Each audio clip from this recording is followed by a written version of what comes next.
بسم اللہ الرحمن الرحیم نحمدہ و نصلی علی رسولہ الکریم اما بعد. میرے محترم بھائیوں،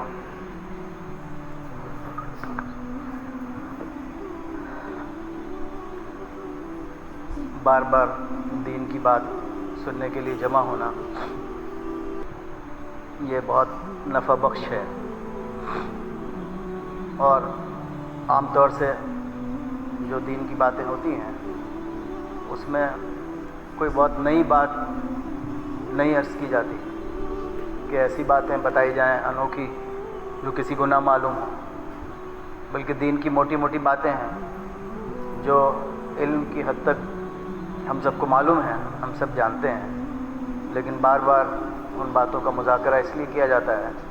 کہ وہ حقیقت کے اعتبار سے ہمارے دلوں کے اندر اتر جائیں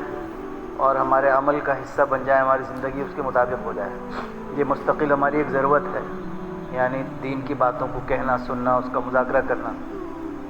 تو یہاں جو بات ہوتی ہے وہ اسی قبیل کی ہوتی ہے. دین کی باتوں کی دوسری قسم وہ ہے جو علماء کرام فرماتے ہیں، اس میں دین کی معلومات ہوتی ہیں، دین کی نئی نئی باتیں ہوتی ہیں اور رہنمائی ہوتی ہے مسلمانوں کے لیے علم کی روشنی میں. تو میرے بھائی دوستو بزرگوں، ہم سب کو اپنی زندگی کے بارے میں فکر پیدا ہو جائے اور اپنی زندگی کے اوپر ہم غور کرتے رہیں. دنیا کے اعتبار سے ہم سب کے دل میں فکر ہے اور ہم سب جو ہے وہ اس کی گویا اس کو سوچتے رہتے ہیں اور اس کے اوپر محنت کرتے رہتے ہیں کہ ہم اپنی زندگی میں آگے بڑھیں، آگے بڑھنے کی فکر کرتے ہیں. اور ہمارے دل کے اندر خیال بھی ہوتا ہے کہ کہیں ہم نقصان میں نہ آ جائیں. دنیا کے مختلف کام ہیں، دنیا کی مختلف چیزیں ہیں، اس کی فکر ہمارے دل کے اوپر سوار رہتی ہے. جو پڑھنے والے طلباء ہیں، اسٹوڈنٹس ہیں، ان کے سامنے ایک ٹارگٹ رہتا ہے، وہ اس کے لیے محنت کرتے ہیں. ابھی جو ہے وہ کلاسز اٹینڈ کرنی ہے اور لیکچر سننا ہے، نوٹس تیار کرنے ہیں، اس کے بعد سیشنل کی تیاری کرنی ہے، پھر جو ہے وہ مڈ ٹرم ہے، پھر اینڈ ٹرم ہے، پھر آگے کورس پورا کرنے کے بعد پھر اگلا کورس ہے، اس کے بعد کمپٹیٹیو ٹیسٹ ہیں، اس کے آگے سروس ہے. ایک پورا سامنے ایک نظام رہتا ہے اور اس کے اعتبار سے محنت کرتے ہیں اور چلتے ہیں. اور جو اسٹوڈنٹ ایسا نہیں کرتا ہے، ہم سب جانتے ہیں کہ باقی دوسرے اسٹوڈنٹس اس کو بالکل بیکار سمجھتے ہیں کہ یہ ناحق اپنی زندگی یہاں پہ برباد کر رہا ہے، اپنے اوقات کو ضائع کر رہا ہے. اسی طریقے سے اور جو لوگ ہیں مختلف شعبوں کے اندر، مختلف کاموں کے اندر، سب کے سامنے دنیا کے کاموں کی فکر رہتی ہے. ہر آدمی کو جو اپنی فیملی لائف گزار رہا ہے، اپنی فیملی کے بارے میں آدمی سوچتا ہے، اپنی گویا آمدنی بڑھانے کے ذرائع کے بارے میں آدمی سوچتا رہتا ہے. مستقل ایک فکر رہتی ہے. کبھی کاروبار ہے تو کاروبار جو ہے وہ کہیں ٹھپ نہ ہو جائے، بیٹھ نہ جائے، اور کاروبار کے اندر کہیں نقصان نہ ہو جائے. کس طریقے سے کاروبار آگے بڑھے، آمدنی بڑھے. کھیتی کرنے والے اپنی کھیتی کی سلسلے میں فکر کرتے رہتے ہیں. تو دنیا کے کاموں کی فکر مستقل ہمارے سب کے دل کے اوپر رہتی ہے. اس میں کہیں کسی کو یاد دہانی کی بھی ضرورت نہیں پڑتی. یہ تو ایک عام دنیا کی ریت ہے. دنیا کے سارے انسان، سارا نظام عالم اسی کے اوپر چل رہا ہے. پوری دنیا کے اندر، پوری دنیا کے جتنے انسان ہیں وہ سب اسی فکر کے اوپر جی رہے ہیں اور پورا نظام عالم اسی فکر کے ماتحت چل رہا ہے. ساری دنیا کا نظام چل ہی رہا ہے اسی کے اوپر، ورنہ سارا معاملہ جو ہے وہ بالکل معطل ہو جائے. آپ غور کر کے دیکھیں گے تو اسی کو پائیں گے. اور اسی طریقے سے دنیا کی جو چیزیں ہیں اس کے اندر آدمی کسی ایک چیز کے اوپر قناعت نہیں کرتا، بلکہ ہم سب کی عادت ہے کہ ہم اس کو دیکھتے ہیں کہ بڑھیا چیز کون سی ہے، بڑھیا بڑھیا چیزیں، عمدہ چیزیں. آدمی اگر کپڑا خریدتا ہے تو عمدہ قسم کا کپڑا خریدتا ہے، اور اسی طریقے سے جو ہے وہ آدمی اور چیزیں خریدتا ہے تو معلوم کرتا ہے کہ بھئی کون سا ماڈل اچھا ہے، کون سا ورژن زیادہ اچھا ہے. اس کو آدمی خریدنے کی کوشش کرتا ہے. اور لوگ کہتے ہیں کہ بھائی مہنگا روئے ایک بار اور سستا روئے بار بار. بھائی گھٹیا درجے کی چیز نہیں لیں گے، بڑھیا اور عمدہ قسم کی چیز ہم لیں گے. تو میرے بھائی دوستو بزرگوں، اگر غور کریں گے تو پوری دنیا کا نظام سارے انسانوں کا انہی دو چیزوں کے ماتحت چل رہا ہے. یعنی دنیا کی فکر اور عمدہ سے عمدہ چیزیں حاصل کرنے کا شوق. اسی کے لیے کمائیاں ہو رہی ہیں، اسی کے لیے تھک رہے ہیں لوگ اور جد و جہد کر رہے ہیں، بڑی بڑی تکلیفیں برداشت کر رہے ہیں. سفر ہو رہے ہیں پوری دنیا کے اندر، سارے ہوائی اڈے بھرے ہوئے ہیں، ریلوے اسٹیشن بھرے ہوئے ہیں، بس اڈے بھرے ہوئے ہیں. بسیں چل رہی ہیں اور ساری چیزیں سے آپ غور کر کے دیکھیں گے تو پوری دنیا کو انہی دو چیزوں نے گھما رکھا ہے۔ حالانکہ میرے بھائیوں، اگر ہم اور ٹھنڈے دل سے غور کریں، اور جس چیز کے بارے میں ہم کو غور کرنا چاہیے، یہ عقل مندی کی نشانی ہے کہ دنیا کی جو چیزیں ہیں اور دنیا کی جو فکریں ہیں وہ تو ہماری چند روزہ ضرورتیں ہیں، اس کو پورا کرنے کے لیے اللہ تبارک و تعالیٰ نے بہت رینج رکھی ہے، اور دنیا کی ضرورتیں بہت تھوڑے سے سامان میں بھی سادگی کے ساتھ پوری ہو سکتی ہیں، بلکہ جو بنیادی ضرورتیں ہیں اور جو بیسک جو ہماری ضروریات ہیں وہ تو بہت معمولی سی ہیں، اور بہت معمولی چیزوں کے اندر، بہت کم خرچ کے اندر وہ چیزیں وہ ضرورتیں پوری ہو سکتی ہیں۔ زیادہ جو پریشانیاں ہیں دنیا کے اندر وہ تو آگے بڑھنے کی پریشانی ہے۔ اس لیے حضور پاک علیہ السلام ایک بار اپنی مسجد کے اندر تشریف فرما تھے تو آپ کے پاس کہیں سے مال آیا۔ صحابہ کرام اپنے اپنے محلے کی، قبیلے کی مسجدوں کے اندر نماز پڑھتے تھے۔ اس دن پتہ چلا صحابہ کرام کو کہ حضور پاک علیہ السلام کے پاس کہیں سے مال آیا ہے، تو سب حضور کی خدمت میں حضور کی ہی مسجد میں حاضر ہو گئے، مسجد نبوی کے اندر،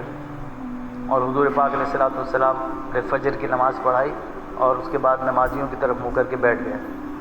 اور حضور صلی اللہ علیہ وسلم نے صحابہ کو دیکھ کے اندازہ کر لیا کہ یہ لوگ یہاں پر مال کی خبر سن کے آئے ہیں۔ حضور پاک علیہ السلام نے فرمایا کہ املوا وابشروا ما یسرکم، کہ جو تم چاہ رہے ہو کہ تمہارے حالات زندگی بہتر ہو جائیں، مال زیادہ ہو جائے، چیزیں زیادہ ہو جائیں، تو اس کی تم امید رکھو اور خوشخبری لو، ایسا ہو جائے گا۔ یہ تو اللہ تبارک و تعالیٰ کا نظام ہے، کسی کو زیادہ دیتے ہیں، کسی کو کم دیتے ہیں، کبھی زیادہ دیتے ہیں، کبھی کم دیتے ہیں۔ تلک الایام نداولها بین الناس، کبھی بہت ترقی پہ ہوتا ہے انسان، کبھی بالکل ایک دم گوشہ گمنامی کے اندر چلا جاتا ہے، کوئی جانتا نہیں اس کو۔ تو یہ تو سب اللہ کی طرف سے حالات آتے ہیں۔ تو حضور پاک علیہ السلام نے یہ فرمایا کہ تم لوگ امید رکھو اور خوشخبری لو اس چیز کی جس سے تم کو خوشی ہوگی، یعنی مال تمہارے پاس آئے گا۔ پھر حضور پاک علیہ السلام نے فرمایا مل فقر اخشى علیکم ولکن اخشى علیکم ان تبسط علیکم الدنیا کما بسطت علی من کان قبلکم، کہ مجھے تمہارے اوپر فقر و فاقے خوف نہیں ہے۔ یہ جو زندگی تم گزار رہے ہو، کبھی کھانے کو ملتا ہے، کبھی نہیں ملتا ہے، کپڑے پورے نہیں ہوتے ہیں، سر چھپانے کے لیے معقول انتظام نہیں ہے، زندگی تو اس میں بھی گزر ہی رہی تمہاری، اس کا مجھے ڈر نہیں۔ مجھے تمہارے اوپر اس بات کا ڈر ہے کہ دنیا تمہارے اوپر پھیلا دی جائے، ان تبسط علیکم الدنیا کما بسطت علی من کان قبلکم، تم سے پہلے لوگوں کے اوپر دنیا پھیلا دی گئی، اور قومیں دنیا کے اندر آئی ہیں جن کو اللہ پاک نے بڑی بڑی دنیا کی نعمتیں دی، دنیا کی چیزیں دی، ناز و نعمت کی فراوانی اللہ پاک نے ان کے اوپر کی۔ پھر تم آپس میں فتنافسوها کما تنافسوها، پھر آپس میں تم ان چیزوں کے اندر ایک دوسرے سے ایسے ہی مقابلہ کرنے لگو جیسے وہ لوگ مقابلہ کرتے تھے۔ فتہلککم کما اہلکتہم، پھر نتیجہ بتایا کہ پھر وہ دنیا کا آپس میں ایک دوسرے سے مقابلہ کرنا تم کو بھی ویسے ہی ہلاک نہ کر دے جیسے تم سے پہلوں کو ہلاک کیا ہے، پچھلی امتوں کی تاریخ بتائی۔ تو میرے بھائی دوستو بزرگوں، یہ فکر ہمارے دل کے اندر پیدا ہو جائے کہ اصل زندگی ہماری آخرت کی ہے، جو نہ جانے کب کس گھڑی شروع ہو جائے۔ جب آدمی ادھر چلا جائے گا باؤنڈری کے اس پار، آخرت کی حدود کے اندر اکیلے قدم رکھے گا، تو اس کے بعد کے جو حالات ہیں وہ اصل ہیں اور ہمیشہ کے ہیں، اور نہ جانے کس وقت آدمی کو کب جو ہے وہ جانا پڑے، کب یہاں سے آدمی کا ٹرانسفر ہو جائے آخرت کی طرف۔ تو اس کے بعد کے جو حالات ہیں اس کی خبر دی حضور پاک علیہ السلام نے اور پچھلے انبیاء کرام علیہ السلام نے۔ جو آدمی اس کو سامنے رکھ کے زندگی گزارے گا، اس کی فکر زیادہ رکھے گا، اس کی تیاری بہتر کرے گا، اس کے اوپر یقین رکھے گا، وہ آدمی عقل مند ہے۔ تو اس کے لیے میرے بھائیوں مستقل مذاکرے کی ضرورت ہے کہ ہم بار بار ان باتوں کو سنیں، کیونکہ دنیا کی چیزیں، دنیا کا نظام اور دنیا والوں کی زندگی ہماری آنکھوں کے سامنے ہے، اور فطری طور پہ انسان اپنے ماحول سے متاثر ہو جاتا ہے،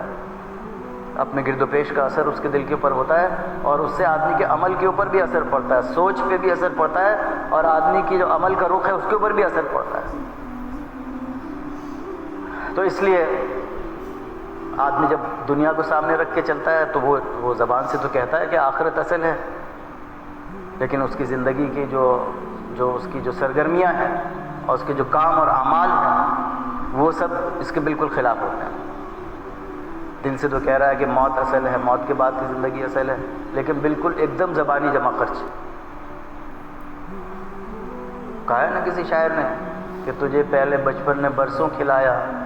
جوانی نے پھر آ کے مجنوں بنایا، بڑھاپے نے پھر آ کے کیا کیا ستایا، اجل تیرا کر دے گی بالکل صفایا، جگہ جی لگانے کی دنیا نہیں ہے، یہ عبرت کی جا ہے تماشا نہیں ہے، یہی تجھ کو دھن ہے رہوں سب سے بالا، ہو زینت نرالی ہو فیشن نرالا، جیا کرتا ہے کیا یوں ہی مرنے والا، تجھے حسن ظاہر نے دھوکے میں ڈالا، جگہ جی لگانے کی دنیا نہیں ہے، یہ عبرت کی جا ہے تماشا نہیں۔ اور میرے بھائیو دوستو بزرگوں، جب آدمی کا شباب ہوتا ہے اور آدمی عروج پہ ہوتا ہے تو یہ سب باتیں سوچنے کو اور سننے کو بھی دل نہیں چاہا کرتا۔ وہ تو اللہ کی طرف سے انعام ہوتا ہے کبھی کبھی کہ اللہ تعالیٰ ایسے حالات ڈال دیتے ہیں کہ آدمی کا دل دنیا کی طرف سے سرد پڑتا ہے، پھر یہ سب چیزیں سمجھ میں آتی ہیں۔ اسی لیے کہتے ہیں کہ بار بار حضور پاک علیہ الصلوۃ والسلام کے ارشادات اور دین کی باتیں، آخرت کے تذکرے اتنا ہم سنیں، اتنا سنیں کہ ہمارے دل کے اوپر جو ہے وہ آخرت کا تاثر غالب ہو جائے اور آخرت کے یقین دل میں اتنا اتر جائے کہ ہم دنیا کے اندر رہ کر اپنے آپ کو مسافر سمجھنے لگیں، آخرت کی تیاری کے اندر لگ جائیں، اور وہ اعمال جس کے اوپر دنیا اور آخرت کی زندگی کے بنانے کا اللہ پاک نے وعدہ کیا ہے، ان اعمال کی طرف ہمارا رخ ہو جائے۔ جیسے دنیا کی چیزوں کا شوق ہے، ویسے اعمال کا شوق ہمارے دل کے اندر پیدا ہو جائے۔ اور میرے بھائی دوستو بزرگوں، جس طریقے سے ہم دنیا کے اندر فکر کر رہے ہیں آگے بڑھنے کی اور ترقی کی، اور ہمارے سامنے ایک پورا پروگرام جس کے ماتحت اپنی زندگی ہم گزار رہے ہیں، تو اسی طریقے سے آخرت کا پورا پروگرام ہمارے سامنے، آخرت کے سارے مراحل ہماری آنکھوں کے سامنے، اور ہم اس کے اعتبار سے اپنی تیاری کریں اور اپنی ترقی کی ہم فکر کریں، اپنا جائزہ لیتے رہیں۔ سب سے پہلی چیز تو ایمان کی فکر کرنی ہے۔ کلمہ پڑھنے کے بعد عام طور سے ہم لوگ بالکل مطمئن ہو جاتے ہیں کہ ہم مسلمان ہیں اور ہمارے پاس جو ہے وہ ایمان ہے، اور اس میں کوئی دو رائے نہیں کہ یہ بھی اللہ تبارک و تعالیٰ کا بہت بڑا فضل ہے کہ دنیا کے کروڑوں انسان ایسے ہیں جو اللہ کی وحدانیت کو پہچانتے نہیں، اللہ نے ہم کو ان میں سے نہیں بنایا۔ ہم سب اللہ کی توحید کا اقرار کرنے والے ہیں، لا الہ الا اللہ محمد الرسول اللہ صلی اللہ علیہ وسلم کے پڑھنے والے ہیں، کلمہ گو ہیں، لیکن میرے بھائی دوست بزرگوں، یہاں سے تو شروعات ہوتی ہے، آغاز ہوتا ہے، یہاں پہ بات ختم نہیں ہوتی، یہاں سے تو شروع ہوتی ہے۔ کلمہ پڑھنے کے بعد اب مستقل ایک کام ہے کہ آدمی کلمے کے مطابق اپنے ایمان کو بنانے کی، اپنے دل کو یقین کو بنانے کی فکر کرے اور اپنا جائزہ لے اور محنت کرے، اس کے لیے دعا مانگے کہ اللہ تعالیٰ ایمان کامل نصیب کر دے۔ ورنہ میرے بھائیوں، آدمی جو ہے وہ خیالی گھوڑے دوڑاتا رہے گا، بات کرتا رہے گا آخرت کی، جنت کی، لیکن میرے بھائی دوستو بزرگوں، ساری باتیں دنیا کے اندر جو ہے وہ عمل سے اس کی تصدیق ہوتی ہے۔ کوئی آدمی اگر زبانی دعویٰ کرے تو کوئی اس کو نہیں مانتا ہے۔ تو اس لیے میرے بھائی دوستو بزرگوں، اصل یعنی جیسے وہ کبھی کبھی بھوک جو ہے وہ جھوٹی ہوتی ہے، بہت بھوک لگتی ہے، بہت بھوک لگتی ہے، لگتا ہے کہ کلیجہ منہ کو آ رہا ہے، لیکن آدمی کھانے کے لیے بیٹھتا ہے تو آدھی روٹی کھاتا ہے کہ پیٹ بالکل ایک دم بھر جاتا ہے، پتہ چلو وہ جوع کاذب، جھوٹی بھوک ہے، وہ اصلی بھوک نہیں تھی۔ اصلی بھوک ہوتی تو آدمی خوب بھر پیٹ کھاتا کھانا اور ہضم کرتا اس کو۔ اسی طریقے سے میرے بھائیوں، جو ایمان کی کیفیت ہے وہ سچی ہے کہ جھوٹی ہے، اس کا پتہ تو آدمی کے عمل سے لگے گا، یعنی آدمی اس کے مطابق عمل کرنے والا بن جائے۔ اگر آخرت کا یقین ہے تو آخرت کے لیے کوشش کرنے والا، اس کے لیے نیکیوں کا اکٹھا کرنے والا بن جائے، اس کے لیے اپنے راحت آرام کو قربان کرے، اپنی دنیا کے کاموں کو آگے پیچھے کرے، اس کی ترتیب بنائے اور دین کو اپنی زندگی کے اندر سب سے اہم مقام دے اور دین کو اور دین کے تقاضوں کو مقدم کر کے چلے، تب کہا جائے گا کہ آخرت کے اوپر آدمی کا ایمان ہے۔ اسی لیے قرآن کے اندر آیا فَأَمَّا مَنْ خَافَ مَقَامَ رَبِّهِ وَنَهَى النَّفْسَ عَنِ الْهَوَىٰ فَإِنَّ الْجَنَّةَ هِيَ الْمَأْوَىٰ، کہ جو آدمی قیامت کے دن اللہ کے سامنے کھڑا ہونے سے ڈرے کہ اللہ تعالیٰ کو جواب دینا ہے، اور اس کے آگے ایک شرط اور لگائی وَنَهَى النَّفْسَ عَنِ الْهَوَىٰ، اور اپنے نفس کو خواہش سے روک، تو خالی یہ کہنا کہ ہمیں اللہ کے سامنے کھڑا ہونا ہے، اس کا بڑا ڈر ہے ہمارے دل میں، اتنا کافی نہیں ہے، بلکہ نہی النفس عن الہویٰ بھی ہونا چاہیے کہ آدمی اپنے آپ کو اس ناجائز خواہش سے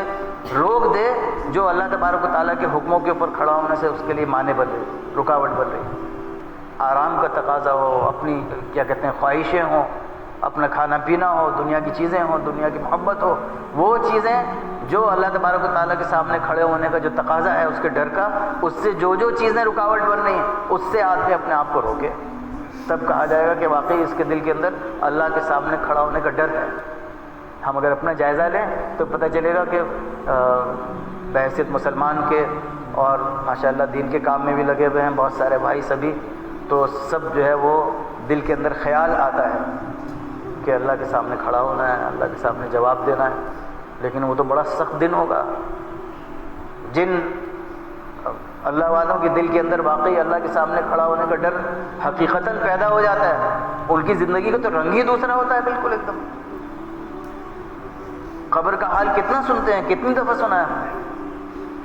لیکن میرے بھائی دوست بزرگوں کیونکہ اس کی حقیقت کا یقین اور استحضار دل کے اندر نہیں ہے، اس لیے ہمارا حال وہ نہیں ہوتا جو حضرت عثمان رضی اللہ تعالیٰ عنہ کا ہوتا تھا کہ قبرستان پہنچتے تھے، قبر کے پاس پہنچ کر اس قدر روتے تھے، اس قدر روتے تھے کہ دامن تر ہو جاتا تھا۔ لوگ کہتے تھے آپ آخرت کے تذکرے سے بھی اتنا نہیں روتے جتنا آپ قبر کے پاس جا کے روتے ہیں۔ تو انہوں نے کہا کہ میں نے حضور پاک علیہ الصلوۃ والسلام سے سنا ہے کہ قبر آخرت کی منزلوں میں سے پہلی منزل ہے، جو اس سے سلامتی کے ساتھ گزر گیا آگے بھی اس کے ساتھ جو ہے وہ سلامتی کا معاملہ ہوگا، اور جو یہاں پہ اٹک گیا آگے بس اس کے لیے مشکلیں ہی مشکلیں ہوں گی۔ تو اس لیے میرے بھائیوں یہ ہم سب کی ضرورت ہے کہ اس لائن کی جو ایمان کی لائن کی محنت ہے اتنی کریں اتنی کریں اتنی کریں کہ وہ ایمان ہمارا جو ہے وہ عمل کے اندر کنورٹ ہو جائے۔ اللہ کی ذات کا یقین، اللہ کے اوپر بھروسہ، یہ سب ایسی چیزیں ہیں جس کو ہم دل سے بھی مانتے ہیں کہ واقعی بہت اچھی چیزیں ہیں اور ایک مسلمان کے اندر ہونی چاہیے، اللہ ہم سب کو بھی نصیب فرما دے، اس کی تمنا بھی ہوتی ہے، لیکن میرے بھائی دوستو بزرگوں اس کی محنت کر کے اور دعا کر کے اس کی حقیقت کو حاصل کرنا یہ ایک مستقل کام ہے جسے ہمیں کرنا ہے، اس سے ابھی ہم بہت دور ہیں۔ یعنی دل کا رخ اللہ کی پاک ذات کی طرف ہو جائے ہر اعتبار ہر وقت، یہی تو کلمے کا تقاضا ہے کہ اللہ کے غیر سے کلمہ کاٹتا ہے دل کو اور اللہ ہی کی پاک ذات سے جوڑ دیتا ہے۔ علائق کی جتنی رسیاں ہیں سب کاٹ کے ایک اللہ سے امید قائم ہو جائے، اللہ تبارک و تعالیٰ جائے پناہ ماوا ملجا بن جائے، ہر وقت اللہ کا دھیان رہے، چلتے پھرتے اٹھتے بیٹھتے ہنستے بولتے، بازار میں گھر میں مجمع میں تنہائی میں، ہر وقت اللہ تبارک و تعالیٰ کی عظمت اور اللہ کی بڑائی اور جلال کا خیال رہے۔ یہ کیفیت تو اللہ تبارک و تعالیٰ کی طرف سے ملتی ہے، لیکن آدمی اس کی محنت تو کرے، اس کو حاصل کرنے کی ایک چیز تو سمجھے کہ بھئی اس سے تو بھی بہت دور ہیں۔ ہم تو نماز بھی پڑھتے ہیں تو اللہ تبارک و تعالیٰ کا دھیان نہیں آتا کہ ہم اللہ کے سامنے کھڑے ہوئے ہیں، اللہ ہم کو دیکھ رہا ہے، یہاں تک کہ ذکر بھی ہم غفلت کے ساتھ کرتے ہیں۔ تسبیح پڑھ رہا ہے آدمی اور جس کا نام لے رہا ہے اس پاک ذات کا خیال بھی نہیں آ رہا۔ تو جب ایمان دل کے اندر اترے گا، اللہ تبارک و تعالیٰ کا یقین دل کے اندر اترے گا اور دل کی سوئی ایک اللہ کی پاک ذات کی طرف ہو جائے گی، اور اللہ کی بڑائی اور عظمت اور اللہ کا خوف، اللہ تبارک و تعالیٰ کا جلال اور جبروت یہ دل کے اوپر مستولی ہوگا، طاری ہوگا میرے بھائی دوستو بزرگوں، تو پھر زندگی کا رخ ویسا ہوگا جیسے صحابہ کرام کا۔ پھر نہیں متاثر ہوتے تھے وہ دنیا کی چیزوں سے، دنیا کے سامان، دنیا کی عیش و عشرت، دنیا کی چیزیں ان کے سامنے بھی آ جاتی تھیں تو ان کو وہ بالکل ایک دم خاک معلوم ہوتی، مٹی کی قیمت نہیں تھی ان کے دل میں ان چیزوں کی، اتنی اللہ کی بڑائی اور آخرت کا استحضار ان کے دل کے اوپر طاری تھی۔ تو میرے بھائی دوستو بزرگوں، دنیا کے اندر جینا ہے، اس کے لیے کوئی کیا کہتے ہیں کوئی اللہ کی طرف سے ممانعت نہیں ہے۔ دنیا کی ساری نعمتیں اللہ تبارک و تعالیٰ نے ہمارے لیے بنائی ہیں، ان کو استعمال کرنا، ان سے نفع اٹھانا، ان سے لذت اور لطف حاصل کرنا جائز حدود کے اندر، یہ سب اللہ تبارک و تعالیٰ کی طرف سے پرمیسیبل ہے، سب کی اللہ کی طرف سے اجازت ہے۔ اسی لیے احکام اس کے اترے ہیں، طریقہ بتایا گیا ہے، سنتیں ہیں حضور پاک علیہ الصلوۃ والسلام کی، کھانے کی، پینے کی، پہننے کی، صحابہ کی زندگیاں ہیں نمونے کے طور پہ۔ لیکن میرے بھائی دوستو بزرگوں، آدمی انہی چیزوں کے اندر ڈوب جائے، اسی کو مقصد بنا لے، اسی کو معیار عزت بنا لے، اسی کے اندر جو ہے وہ ایک دوسرے سے مقابلہ ہونے لگے، اور اس کے خلاف اگر کوئی بات ہو تو اس کو آدمی اس طریقے سے جو ہے وہ دور کرے اور دفع کرے جیسے کوئی ڈراؤنا خواب دیکھ لیا، کہہ رہے بھائی یہ کون سا خیال آ گیا۔ اس وقت تو جو ہے وہ اپنے دل کی خواہش پورا کرنے کا وقت ہے۔ تو صرف تقدیم اور تاخیر کا مسئلہ ہے، یعنی ہم اللہ تبارک و تعالیٰ کے حکم کو، اللہ کی بات کو بڑا کریں اور اللہ کے دھیان کے ساتھ اپنی زندگی گزاریں، کیونکہ اللہ کی ذات بہت بڑی ہے میرے بھائیو دوستو بزرگوں، جس کی طرف سارے انبیاء نے دعوت دی ہے، اللہ کی بڑائی کا تعارف کرایا ہے، اللہ کی عظمت کا اور اللہ کی قدرت کا تعارف کرایا ہے۔ تو اللہ کو ایسے ماننا جیسا اللہ تبارک و تعالیٰ اپنی پاک ذات اور عالی صفات میں ہے، جیسے اللہ تبارک و تعالیٰ نے اپنی طاقت کا، اپنی قدرت کا، اپنی صفات کا تعارف کرایا اپنی کتاب کے اندر، کہ کس طریقے سے اللہ تبارک و تعالیٰ قدرت والا ہے اور کس طریقے سے اللہ تبارک و تعالیٰ کا اختیار پورے عالم کے اوپر چھایا ہوا ہے۔ دنیا کے اندر جتنے بااختیار نظر آ رہے ہیں سب کے اختیارات اللہ کی مٹھی میں، سب کا جسم و جان سب اللہ تبارک و تعالیٰ کے اختیار میں، اور اللہ تبارک و تعالیٰ ہی پورا نظام چلا رہے ہیں کائنات کا اکیلے، جیسے اکیلے پیدا کیا ویسے ہی اکیلے چلا رہے ہیں پورا نظام، اور اتنے قدرت اور طاقت والے ہیں اور ایسی زبردست قوت ہے اللہ تبارک و تعالیٰ کی کہ ایسی ایسی لاکھوں کائناتیں اللہ تبارک و تعالیٰ ایک آن کے اندر پیدا کریں اور دوسرے آن کے اندر فنا کر دیں اور تیسرے آن پھر ویسی پیدا کر دیں اللہ تبارک و تعالیٰ۔ ساری جتنی مخلوقات ہیں، جتنے لوگ ہیں، سب اللہ تبارک و تعالیٰ کے در کے بھکاری ہیں۔ یا ایھا الناس انتم الفقراء الی اللہ، اللہ کی طرف سے آواز لگی ہے کہ لوگوں تم سب کے سب اللہ تبارک و تعالیٰ کے در کے فقیر ہو۔ ان یشاء یذھبکم ویأتی بخلق جدید وما ذلک علی اللہ بعزیز، اگر اللہ تبارک و تعالیٰ چاہے تو جب چاہے تم سب کو ہٹا کر اللہ تبارک و تعالیٰ دوسری مخلوق پیدا کرے، اور یہ اللہ تبارک و تعالیٰ کے لیے ذرا بھی مشکل نہیں۔ تمہاری دینداری کی، تمہاری دنیا داری کی کوئی حیثیت نہیں ہے اللہ کی قدرت کے سامنے۔ تو میرے بھائی دوست بزرگوں، جو مخلوقات ہیں اور وہ سب اللہ تبارک و تعالیٰ کی عظمت کو پہچانتی ہیں، اللہ تبارک و تعالیٰ کی بڑائی بیان کرتی رہتی ہیں، اللہ کی پاکی بیان کرتی رہتی ہیں۔ مخلوقات اللہ کے خوف سے روتی ہیں، ایسی اللہ کی بڑائی ہے۔ کہتے ہیں پہاڑ روتے ہیں اور سورج روتا ہے اللہ تبارک و تعالیٰ کے خوف سے، بڑے بڑے پہاڑ شک ہو جاتے ہیں جب اللہ تبارک و تعالیٰ کی عظمت اور اللہ کے دبدبے کا استحضار ان کو پیدا ہوتا ہے۔ ان کی بھی روح ہے جو اللہ نے پیدا کی، اور اس میں سے جو ہے وہ بڑی بڑی چٹانیں اللہ تبارک و تعالیٰ کی ہیبت سے اور اللہ کی خشیت سے نیچے آ رہتی ہیں۔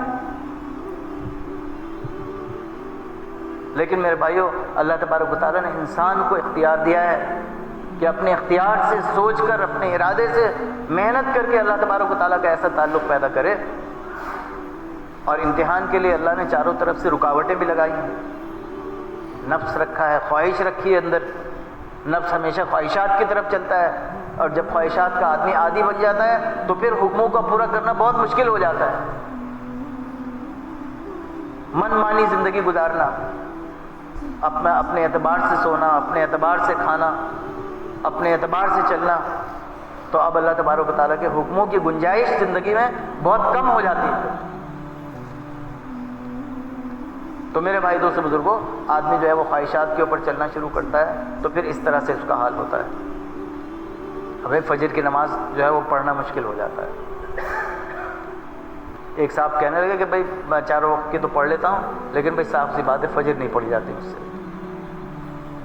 اور حضور پاک علیہ الصلوۃ والسلام فرمایا کہ لا یؤمن احدکم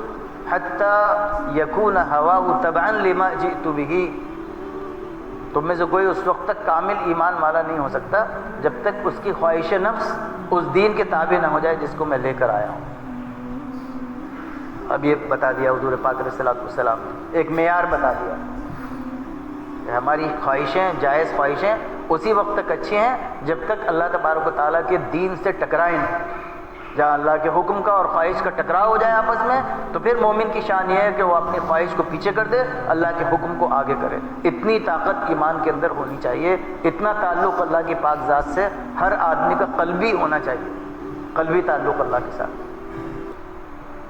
پھر میرے بھائیوں، اللہ تبارک و تعالیٰ کے حکموں کو سیکھنا، اس میں بھی منمانی نہیں چلے گی کہ جو ہمیں اچھا لگ رہا ہے وہی صحیح ہے، جو ہماری محدود معلومات ہے غلط صحیح وہی بالکل ایک دم صحیح ہے، جو ہم نے لوگوں سے سن رکھا ہے، لوگوں کو کرتے ہوئے دیکھتے ہیں وہ صحیح ہے، یہ نہیں ہے۔ بلکہ علم کی تعریف ایک بزرگ نے بیان کی کہ علم کہتے ہیں صحیح جاننے کو۔ جاننا کافی نہیں ہے، جاننا بھی دو طرح کا ہوتا ہے، ایک آدمی صحیح جانتا ہے، ایک آدمی جانتا ہے لیکن غلط جانتا ہے۔ اس کی بڑی عمدہ مثال دیا کرتے تھے وہ کہ ایک آدمی کھڑا ہوا تھا،